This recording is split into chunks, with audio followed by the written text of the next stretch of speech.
Assalamualaikum warahmatullahi wabarakatuh. Perkenalkan, nama saya Thalia Digalala Rakasi Winartali dari program studi Teknik Elektro Universitas Hang Tuah Surabaya dengan NIM 2020 02 3 0004. Nah, di sini nantinya saya akan menjelaskan bagaimana prinsip kerja dari generator DC.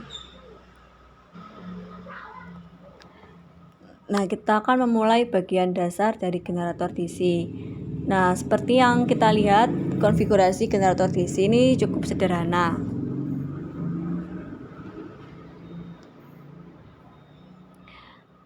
Untuk yang pertama, nantinya di sini tuh terdapat stator.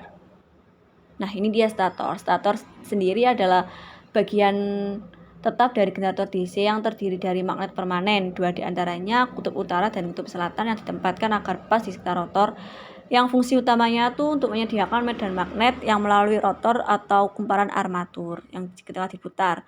Nah, loop armatur ini ditempatkan di slot inti.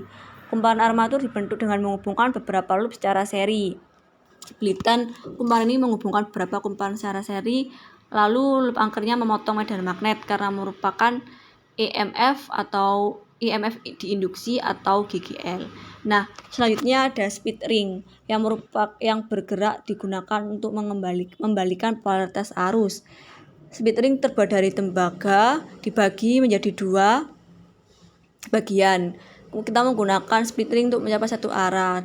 Dan selanjutnya ada brush yang berbentuk persegi panjang. Fungsinya adalah untuk mengumpulkan arus dari segmen komutator. Dan kemudian di sini ada galvanometer, adalah akuator atau alat elektromekanis analog yang digunakan untuk menghasilkan defleksi putar dari beberapa jenis penunjuk sebagai respon terhadap arus listrik. Bagaimana cara generator DC bekerja? Yang pertama, kita tidak ingin arah arus berubah atau dalam kurung itu tetap sama.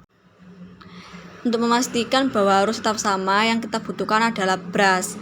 Brush ini terus-menerus mengubah kontak antara wires atau kabel untuk setiap setengah putaran. Jadi jika arus mengalir dengan cara ini pada posisi ini tuh sikat atau brush itu harus terhubung ke kawat ini sehingga arus mengalir seperti ini dan keluar. Tetapi ketika kumparan berputar, dapat kita lihat bahwa kumparan mencapai posisi ini tuh arah arusnya tuh berubah. Nah, jika kita ingin menjaga arus dalam area yang sama, brush ini tuh harus bersentuhan dengan kawat ini. Dan lagi ketika kumparan ada di posisi ini, arah arus akan berubah dan brush akan bersentuhan dengan kawat.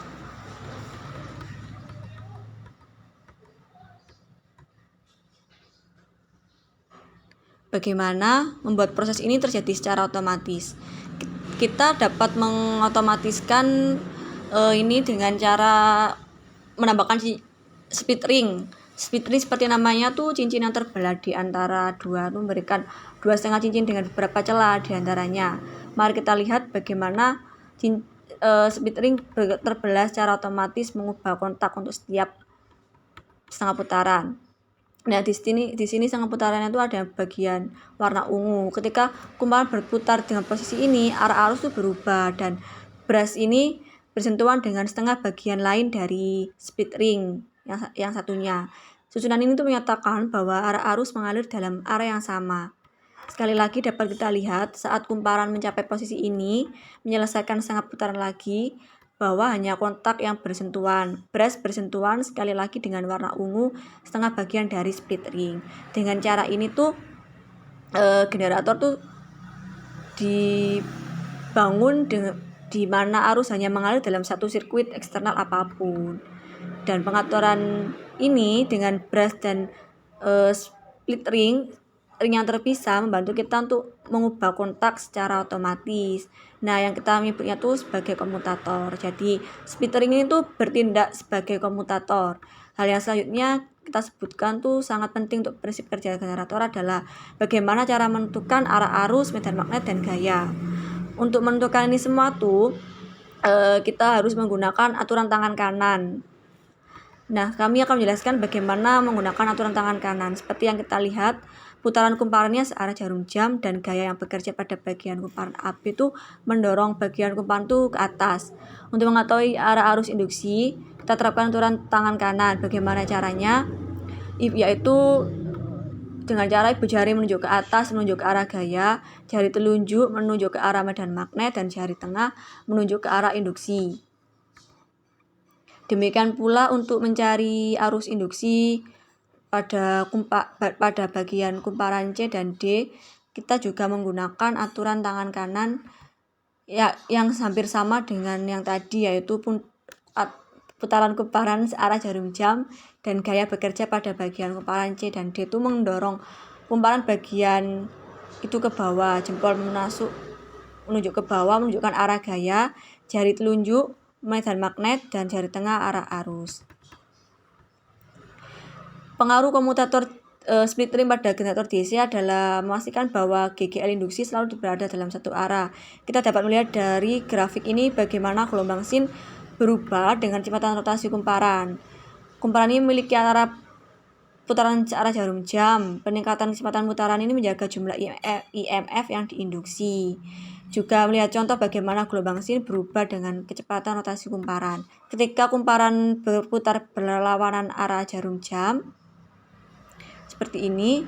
Dalam hal ini IMF diinduksi itu memiliki tanda negatif. Seperti itu.